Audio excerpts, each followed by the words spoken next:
Alrighty, I'm back. Now it's only appropriate that we test out the Zircon, the big, bad, scary Russian uh, ballistic missile, I believe. So we can find them on PT. All I knew was that the Russians do not know how to spell Peter, at least not the way I do. Alright, so we're going to have this fire at max range. And we will look at the Zircon before we fire it, but we'll first set up our test conditions here. We're going to have our Tycho. And we're going to start with the ESSM.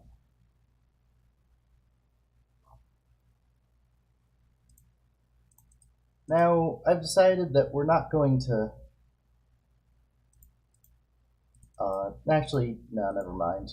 We're going to. So, my prediction is that the ESSM is not going to do well at all, and we'll go into that in a second when we look at Zircon.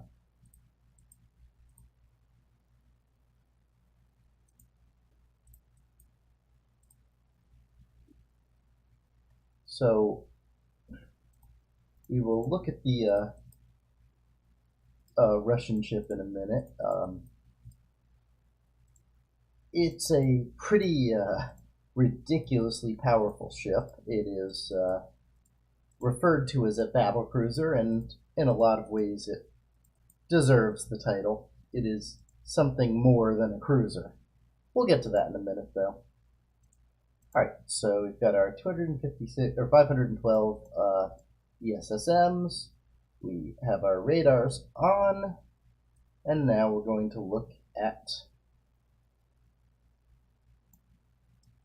the ESSM real quick. Here's what I think is going to be a problem. It's made to target things that are 2,300 knots, and 50,000 feet above ground level is the target altitude it engages at. Although I thought it could go to 65, it still says it can engage at 50,000. That's going to be a problem. And 30-mile range, so the missiles are going to need to come right down on top of this to about here before they can be fired. Or maybe they can be fired out here and intercept them coming in. That I'm not sure.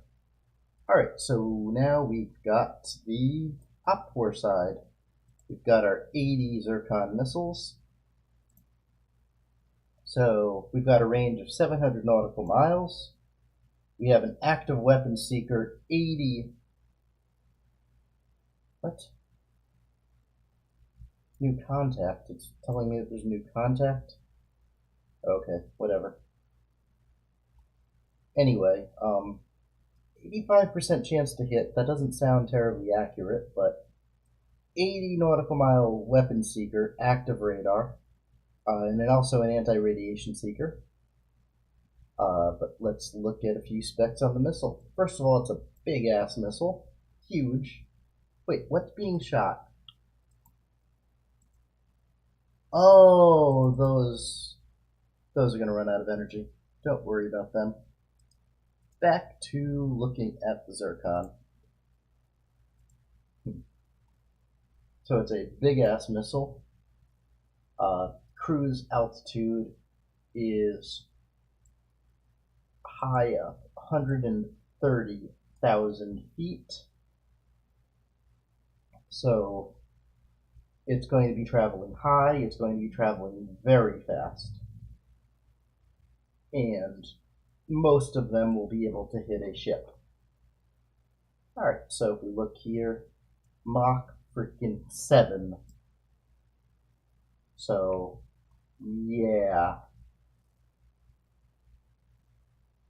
Surface ships, land structures, runways. And yes, they have a warhead, although I suspect that this is not the main concern.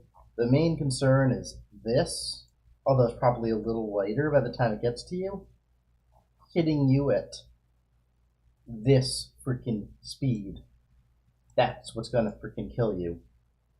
But anyway, one important thing to note here is 2,000 knots. So it, on its descent, can be targeted by that 2,300 knot uh, limit there. I don't. It'll probably shoot beforehand, but my point is that even though it's going to be shooting, uh,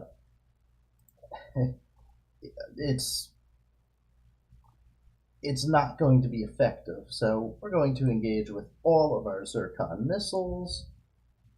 And in this case, I actually want to see this from the perspective of the blue fort.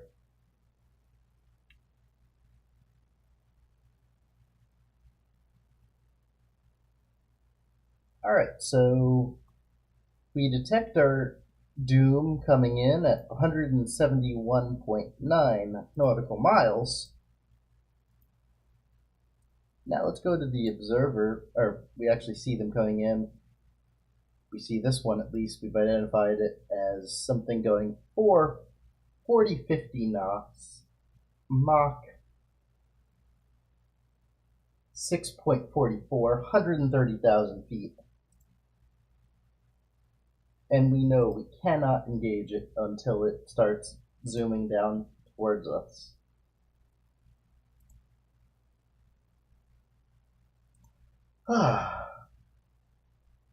This will probably go quick, so I'm just going to wait here. I'm just going to wait this out.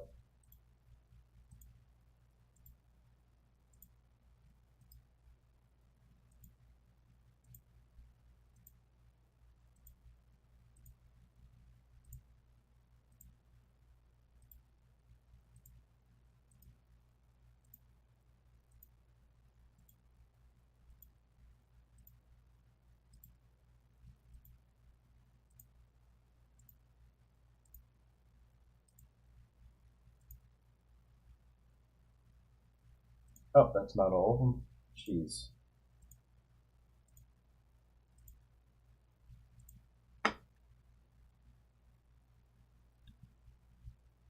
Now, I find it highly unlikely this many Zircons would be fired at a surface ship, but damn.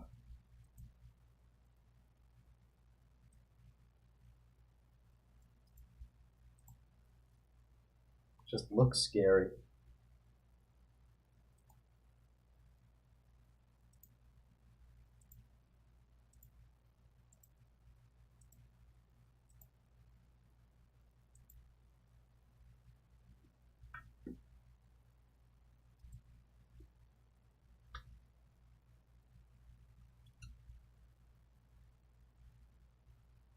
I think we detect. No? What?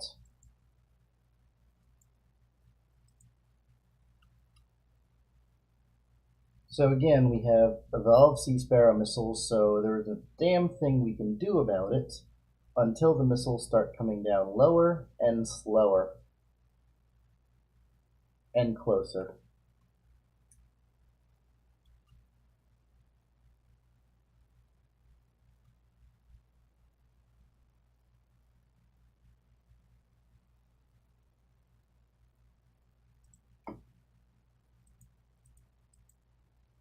Wish there was a way to slow it down to half time. These are fast missiles.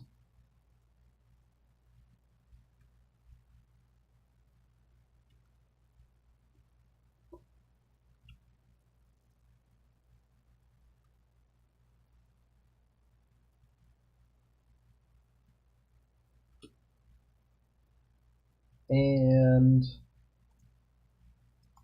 we now have missiles coming. We're engaging these missiles, but I think it started engaging back there. That's rather close.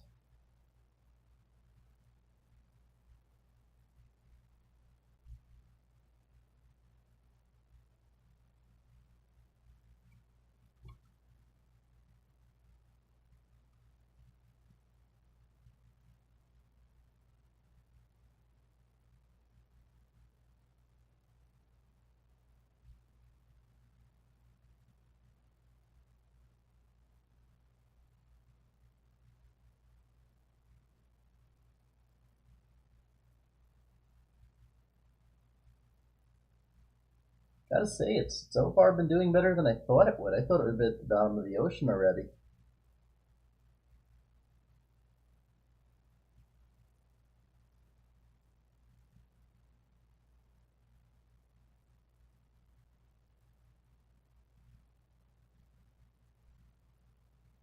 And one hit killed it. Surprise, surprise. Alright, so if we go to the observer, we see how much was still left over. Now we're going to go to Op4. Going to select all of our missiles, delete.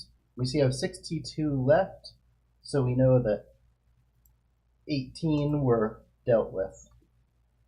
I'm going to put that down here in our notepad.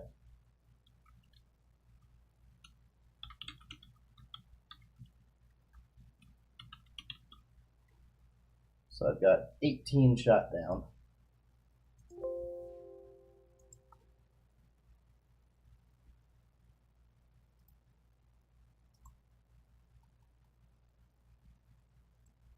Alright, so we're going to go back to our Op4 ship. And the good news is we don't have a painful process for this. We just hit F8. And we find our Zircon missiles and just load another 80. Now we're going to go back to Blue 4. Delete all that stuff and add another ship. Another Tycho. And this time we're going to load it up with SM2s.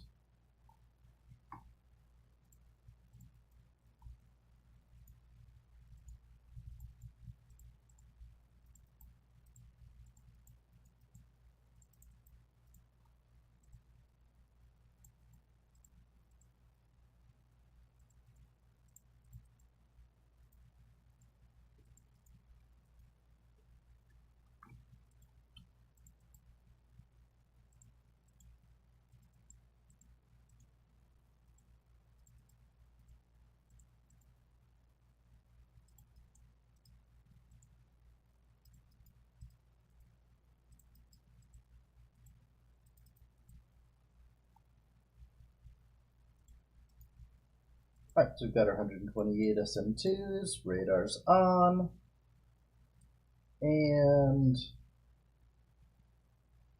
back to Op4.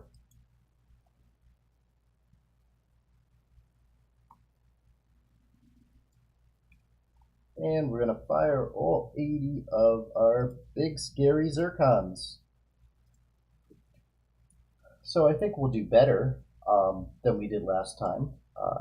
Although we did better than I thought we would do, considering the missiles we had. The reason being, of course, is that we can engage targets at 100,000 feet above ground level, so that is going to be a huge boost for us. So I'm going to speed it up till we have our first detection at the same range, of course.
I'm surprised we have not shot yet. They're definitely in our range. This is going to be a problem. Not good.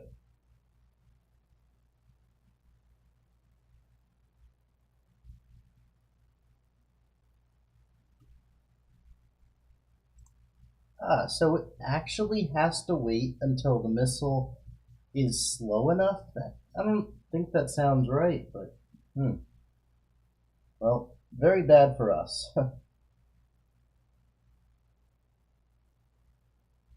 Now, I don't know if that's properly modeled or not, but I do know that we are using missiles that are not made to shoot down ballistic missiles, so it's possible. So we'll see what we can do before we die.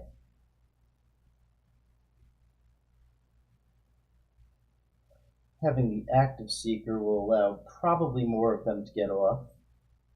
Or sorry, the passive IR seeker, whatever it's called. You know what I mean. And we are sunk. We're sunk. So if we go to observer, we can see big ass trail of missiles coming in. If we go to op4, select them all and delete, 70 units left. So SM2, we shot down 10. So we're going to have our sheet here reflect that. I'm very confident that we will do better than that with our next test, though. I still don't think we're going to survive it.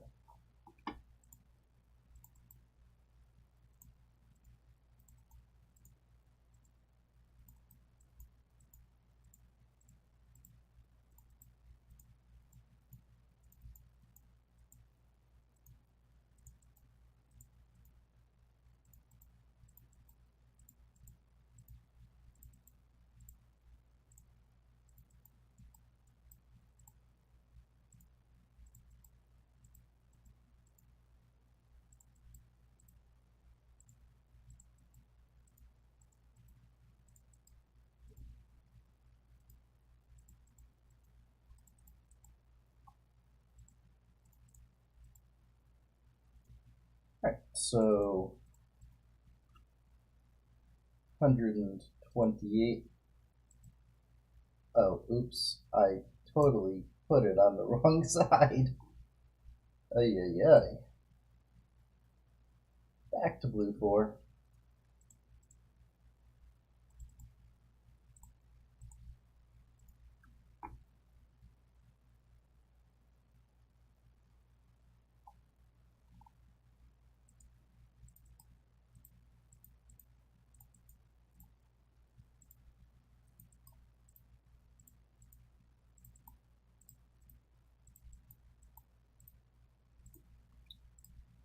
So the reason I predict that this is going to be the best missile to take on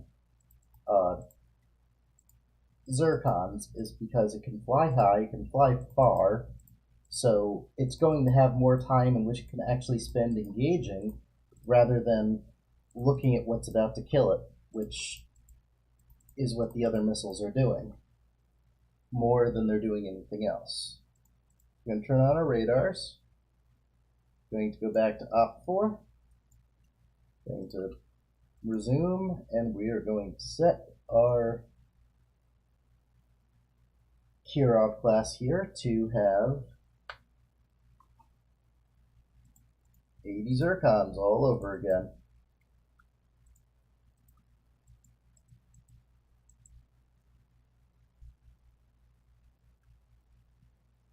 Alright, so we're going to make sure the area is clear.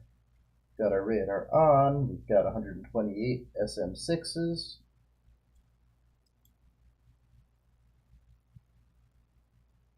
Now I know we would never actually have 128 SM6s on the same ship, but it's more to see how the weapon systems can handle it if they do have ammunition rather than anything else. Maybe we can do a test at the end of this to see how the Zircon would do against the whole carrier group. Alright, so we're going to speed it up. We see missiles coming in, and we're going to slow it down to 1x. because these missiles can be engaged right now by the SM-6.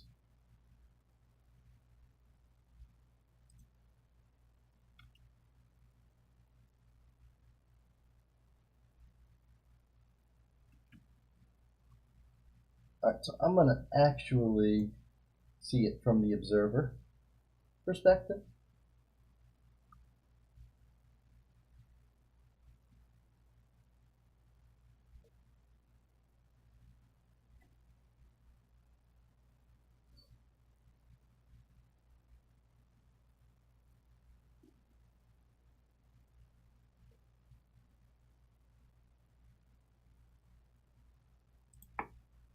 Not sure what we're waiting for here.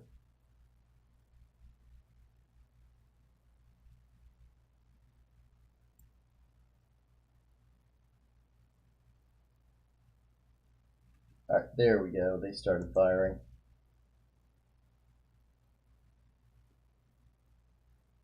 But either way, SM-6 wasn't even able to attempt it at this far out.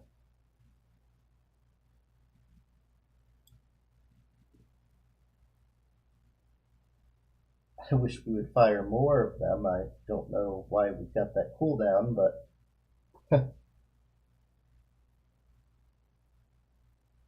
looks like there is a limit to how many SM-6s can be fired at one salvo.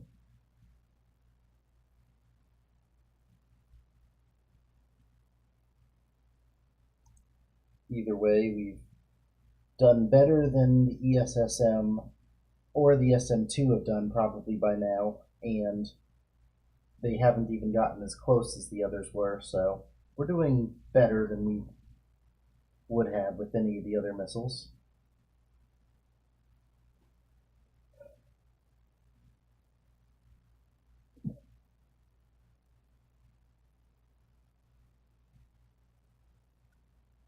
I still think we're quite dead.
So I wonder how much these 7,000-pound Zircons with an 80-mile surface search radar cost.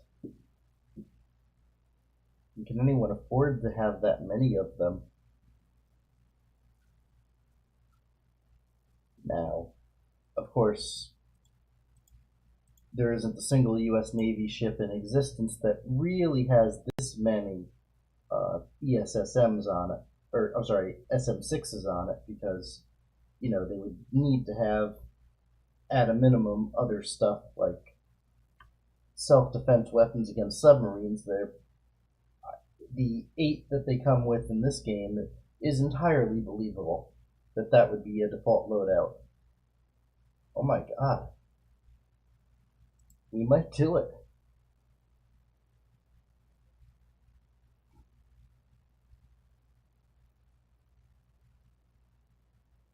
The, wow. I'm shocked. But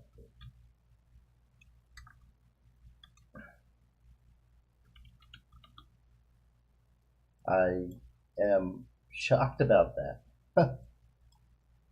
I did not think that a cruiser could possibly survive 80 of those freaking missiles coming in on it. So next time, what I think I'm going to do is see how a carrier group would survive uh, just from Aegis escorts in uh, dealing with a Zircon salvo with a realistic loadout. Like I said before, no ship in the U.S. inventory is going to have 128 SM6s on board, so we'll try it with a realistic loadout. I will see you guys next time.